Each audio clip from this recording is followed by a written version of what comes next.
Ito mukhang maganda. Kailangan daw maganda ang unang-una yun na sumilip na. Ganda nga naman ito. Masig na. Bali, sakto-sakto. Hen ito. Meron tayong isang kak na ganitong kulay. Magbaback to back sila niyan. Pero ang ganda. Cute siya. Maasin ko. Ang cute. Maliit siya. Grabe, ang init talaga. Sobra. Pag ganito mainit, maasin ko, tanghaling tapat pa naman. Pag ganito mainit, maasin ko, uso na naman ang mga one eye. Siguro yung sigaw yung init, nakakapagpa, hindi ko lang alam, sigurado. Hindi ako sigurado. So, ayun, bali, dahil nga pag ganitong, tawag dito, pag ganitong sobrang init, uso pa rin ng one eye, maasin ko. Kala ko dati, pag ganitong mainit, maganda. Pero, pag ganito talagang, pag sobrang init pala, talagang, one eye din ang kalaban kahit papaano. Kapag tag-ulan naman, maasin ko, one eye pa rin ang mga kalaban. Kaya nga yung mga ibang alaga natin doon sa may laruan natin, parang tinamaan, maasin ko. Kaya nga hiniwalay natin. Ayun sila, oh. Kasi nilagay ko dito yung oriental natin na modern, maasin ko. Nakita nyo yung mata niya, nag-uumpisa na siya. Ayun, oh. Nag-uumpisa sa kanya. Yung isang stencil natin doon, maasin ko, kinuha ko na rin. Ayun, oh. Kinuha ko siya, tsaka yung isang ice pigeon natin na parang checkered lang. Tapos yung ating stencil, maasin ko, tinanggal ko rin dahil kanina medyo pumipikit yung kabilang mata niyan. Tsaka yung sa kabila doon, tinanggal na rin natin. Medyo nagkakaroon sila ng one eye. Makikita mo, medyo maluha-luha yung mata na nila. Nag-uumpisa na, maasin ko. Kaya bago pa makahawa doon sa may natin, doon sa may stock bird natin, wala pero doon sa mga laruan natin meron, maasin ko, bago pa makahawa sila. Kasi siguro hindi ko to napansin. Kaya tingnan nyo, ilan agad? Anim agad yung hiniwalay natin dahil nakitaan ko sila kanina doon na medyo nakaganon sila Nung magpapakain ako kanina dahil tayo nagpakain, maasin ko, nakapikit yung kanila ng isang mata. Kaya tinanggal natin. Pinainom natin sila agad ng gamot. Siguro pag ganitong paumpisa pa lang, ang ginagawa ko 3 to 5 days ang gamutan. Kapag medyo okay na, tambay lang sila ng konti, tapos lagay natin sila ulit doon, maasin ko, para wag lang sila makahawa. Ang mangyayari kasi makakahawa sila dahil iisa ang tubigan, iisa ang pagkainan, halos sama-sama sila doon, maasin ko. Kaya mabilis silang maghawa-hawa. Pag hindi natin yan tinanggal, baka lahat ng mga nandun sa laruan natin magkaroon ng one eye. Ang mangyayari dyan, baka may nahawaan na sila doon, maasin ko. Kaya pag ito gumaling, sigurado may mga magkakaroon doon, lalagay natin sila ulit dito. Ayan, maasin ko. Tingnan mo yung mata nitong ating medyo bumagsak. Bumagsak yung mata niya. Kapag minsan kasi mag-uumpisa yung one eye, bababa yung matang ganun, maasin ko. Kaya tingnan mo yung isa, maasin ko. Medyo pumipikit-pikit na yung ating tawag dito. Yun o. Yan, maasin ko. Medyo pumipikit yung kabilang mata niya. Kaya kailangan maagapan. Grabe, mainit. One eye pala. Dahil nga mainit ngayon, dire-diretsuin na natin ito, maasin ko. May, kahit pa paano may bumagsak sa atin. Ngayon lang tayo Sabado na walang ibon. Kasi nung Thursday tsaka Friday walang bagsak sa atin, maasin ko. Kaya ngayong Sabado olats, kaya nga hindi tayo gaano nakapag-video. Yung dala naman ni JP, hindi naman pala niya binibenta, pinapasyal lang. Tinatakam lang tayo dun sa kanyang alaga. Pinapasyal lang pala niya. Kala ko ibebenta, kala ko meron tayong display ngayong araw na to. Wala pala. Buti na lang may humabol sa ating tropa na ngayong Sabado. Kaya gagawin natin tanghaling tapat, alas 2 ng tanghali. Sobrang init. Ilalabas natin to after natin mag-videohan, maasin ko, para naman may laman. Wala talagang laman yung ating kulungan, maasin ko. Talagang wash out. Halos na pamigay na natin, maasin ko, lahat ng mga nando sa pwesto. Pamigay lang, maasin ko. So ayun, bali silipin natin ngayong araw na itong mga bagsak ng tropa fish natin. Hindi naman siya ganong karami, pero kahit paano meron tayong nabigay sa atin sang kalapate. Meron tayong ibon ngayon na titignan, maasin ko. Hindi lang yan, meron pa dito, maasin ko, na nakahiwalay yan, no? Ayun, no, bali meron tayong dalawang medyo bata pa, pwede mapatuto, maasin ko. Hindi basta-basta, hindi racing yan, maasin ko. Mamaya papakita ko sa inyo. Ngayon, silipin natin to. Mukhang nakita ko kanina, medyo magaganda. Kahit pa paano, magaganda yung binigay sa atin, maasin ko. Hinihingal ako, sobrang init. So yun, umpisahin na natin, silipin kung ano meron dito. Ito, maasin ko, unang-una sa lahat, ito mukhang maganda. Kailangan daw maganda ang unang-una yun na sumilip na. Dahil buhay naman, no. na una natin dampot kailangan maganda. Ayun, ganda nga naman ito. Masig na. Mga malaki. Blue check. Tingnan nyo naman itsura. Mga kasing ko talagang mukhang pang derby. Ganda nito. Mga kasing ko. Pogi na. Medyo malaki-laki pa. Mga kasing ko. Tsaka magandang muka. Ayun, maganda nito. Tsaka maganda katawan. Maganda katawan niya. Blue check. Maganda kulay. Mga kasing ko. Ito halos marami nagkakagusto dito sa mga ganitong kulay. Lalo na pag ganito itsura. Medyo bumoborga pa. Tingnan nyo naman. Bali meron tayong unang dampot. Bigay ng tropa. Mga kasing ko. Isang blue check na naka ARPU. Ngayon, ang ganda nyo. Blue check. Kak. Ngayon, silip tayo dito ng ito. Meron akong nakita off color. Mga kasing ko. Bali ganyan na lang dahil wala tayong tagahawak. Bali ito mga kasing ko isang red bar. Mga kasing ko. Pero parang nagpe-pencil. Bali tingin ko dito babae. Mukhang hen. Meron din siyang leg band. Ayun mukhang babae. Sakto-sakto. May hen tayo. Hindi ito maliit medium bird lang. Hindi rin siya masyado malaki pero maganda siya. Maganda yung size. Mga kasing ko babae. Dito pa natin. Meron akong nakita dito. Ito. Meron tayong blue bar. White flight. Mga kasing ko mukhang babae. Hindi ng ulo. Pero yung ulo niya ay mukhang aliit. Ayun pero ang ganda. Cute siya. Mga kasing ko. Ang cute. Maliit siya mga kasing ko. Hindi naman siya tippler.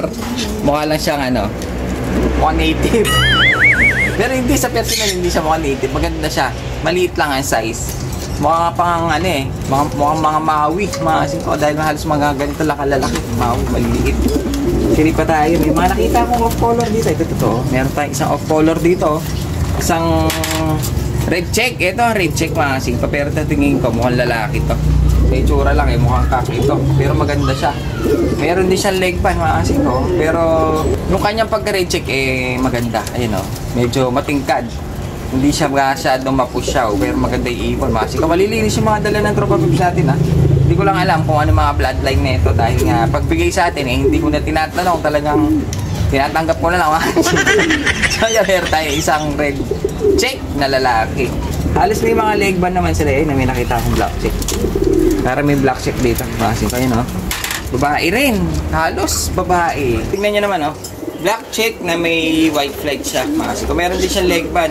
Pero yung pagka-hen nito halos kamukha siya ng blue bar na medyo maliit. Pero ito medyo kahit pa paano maganda siya. Mas maganda to kaysa dun sa isa. Kaso mas cute yung mukha ng isa. Malinis kasi mga ko. Pero ganda kahit pa paano may mga babae. Pwede natin, kasi yung mga nandun sa pwesto nung nakaraan, halos kak, mga siko, halos lalaki, wala tayong ma-pair. Kaya ang mga katabi nila, mga lalaki rin, nagbubugbugan, mga siko, ito, siguro may mga magpapares-pares.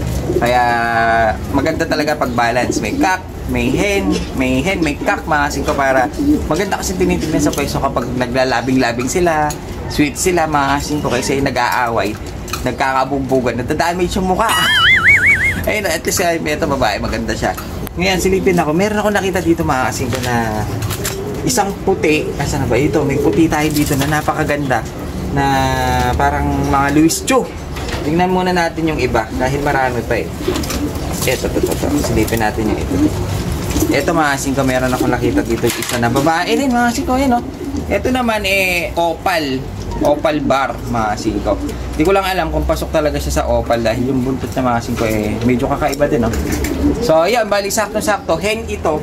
Meron tayong isang kak na ganitong kulay. Kaso mas yun ang talagang opal bar. Pero ito medyo hindi ko alam, baka pasok na rin siguro sa opal bar ito. Ang problema, mawala siyang leg band mga kasing ko. Pero ang maganda dyan off color siya mga kasing ko. Parang nagwa-white bar pa nga siya Para siyang blue na nagwa-white bar. Parang pumuputi yung kanyang mga bar. Magkabila yan mga kasing ko hanggang dito. Kaya sakto-sakto, babae siya. Meron tayong kak sa labas na halos ganito ang kulay. Magba-back to back sila niyan. Pwede natin silang ipag-pair. Maganda ngayon ng medyo pairing ng isa dahil wala siyang pair. Wala itong pair, sigurado silang pagpaparisin natin. Kaso white plate siya Puti ang kanyang pakpak. Pero goods na rin. Maganda naman kulay. Sakto, maganda itong mga dala na tropa pips natin mga kasing ko. Meron pa tayo isa dito. Ito, meron pa tayo isang red check pala dito mga kasing ko. Parang kak din. Pero halos kamukha siya ng isa. Hindi ko lang alam kung ito ba yung nadampot natin kanina. Pero dalawa hindi. Parang ito ata yung nadampot natin kanina. Pero may nakita pa ako isang red check na babae. Ito mga kasing ko, red check na babae. Meron ako nakita pa isa. Bali, may mga red check eh. May red check, may red bar. Pero ito, hen. Di ko lang alam kung naulit na natin. Ang hinahanap ko dito, ito meron ako nakita para silver. Halos off-color din ng mga dala niya. Parang balance. May off-color, may mga regular na kulay. Pero ito, meron ako nakita dito, isang sibong. Dito mga sigaw, may nakita ko isang sibong. Ayun, oh. Ang kulay niya, parang silver. Ayun, oh. Ayun, oh, parang silver na siya. Medyo nabubura na yung kanyang bar. Ang maganda dyan, yung kanyang leeg, nagpapalit na. Kung makikita nyo, medyo mapula-pula yung leeg niya. Pero kung makikita nyo dun sa mga pinapalit niya, naglulugod siya ng parang silver mga sigaw. Ayun, yung mga bagong tubo silver eh. Kaya tingin ko, pagiging silver ito na buo. Maganda siya, young bird na silver. Kaso gaganda ito kapag talagang nailugon na niya. Pag tumingkad na yung pagka-silver niya. Pero young bird ito eh, madali mapatuto. Ayun, silipin natin ngayon yung ito yung puti, mga singko, yun. Isa siyang kak. Ayun, makikita nyo, ang ganda. Tignan nyo yung mata niya. Ayun, pangkarera, itiman to ka. Ganito yung mga gusto kong mga tawag dito, mga pure white. Mga mukhang mga Roselyn Chu, mga Louis Chu, mga singko. Dahil may mga puti tayo dati, mga racing kaso. Wala na, hilingin ng tropa natin. Siyempre, alam niyo naman tayo, mapagbigay, bigay na natin. Mga singko ngayon, meron na naman tayong isa. Kaso meron siyang konting spot sa ulo. Hindi siya nag-pure white, pero pwede na. May papares tayo dito na babagay sa kanya. Kung maganda mga singko. May leg band din siya, kaso mga commercial lang. Parang wala akong nakitang naka-club ring. Pero pwede na rin kahit pa paano. Magaganda naman yung binigay sa atin ng tropa pips natin. So ayan, bali pwede na siguro yun. Pero kahit pa paano, hindi siya gaano mainit dito sa pwesto ko. Dahil nga medyo natatakpan tayo ng building. Pero mainit pa kasi ko yun, no? Medyo pinagpapawisan na ako. Mainit. Pero mas mainit dun sa pwesto natin. Kaya mas gusto ko pag tumatabay dito pag walang tao na bumibili. Ngayon, silipin natin tong dala ng tropa pips natin. Itong isang pair na nandito, mga siko. Dahil ito, magkamuka. Kunin na natin muna yung isa. Xerox sila, pero hindi na sila ganong lipas inakay. Makikita niya mga kasingko, sobrang liit. Wala silang leg band no? Sobrang liit dahil isa siyang mga tipler pala ito mga kasingko. Kung makikita nyo, ganito ang kulay niya. Pero pag naglulugon ito, dadami na yung puti. Halos magiging white na yung kanyang pakpak. Makita natin doon isa. Yung isa kasi medyo naglulugon na siya. Nagpapalit na yung kanyang balahibo. Dumadami na yung puti, mga singko, hanggang sa maging gray cell na siya. Ayan o. Ayan o. Yung mga pinapalit niyang mga blue bar, yung nagiging puti. Ayan po. Kaso, hindi na natin to mamomonitor, mga singko, dahil lalabas na natin siya sa pwesto. Baka kasi may humingi, mawawala na. Hindi na natin masusubaybayan yung kanyang paglugon kung ano magiging kulay. Pero may mga nakuha akong ganito sa tropa pips natin nung araw. Ganito talaga. Halos blue bar lang niya ito, mga singko nung young bird. Pag tumatagal, pag naglulugon siya, nagiging ganyan talaga siya. Halos mawawala yung gray, magiging puti siya hanggang sa maging gray cell na talaga na parang tipler na. Tapos yung mata niya mag-iiba na, mga singko. So ayan, meron tayong isang pair na tipler, mga singko. Maganda itong pang-guide dahil nga matataas sila lumipad. Ang gagawin niya sa mga inakay, mga singko. Kasi si tipler, mga singko, hindi siya nagre-ranging ng malayo. Hindi siya lumalayo, hindi tulad ng mga pangkarera. Pag pinarelease mo, talaga sisibat na, mawawala na sila. Eto, tataas lang siya ng tataas hanggang sa matatanaw mo lang, tumataas lang siya ng tumataas, mga singko. Itataas niya yung mga young bird natin para yung viewing nila na lumilipad malayo na, malawak. Dahil sobrang taas nitong mga to. Tawid! Ay hindi, tagos ulap pala. Hindi pala siya tawid dagat. Tagos ulap sila. Ayun o. 1 meter lang 1 native.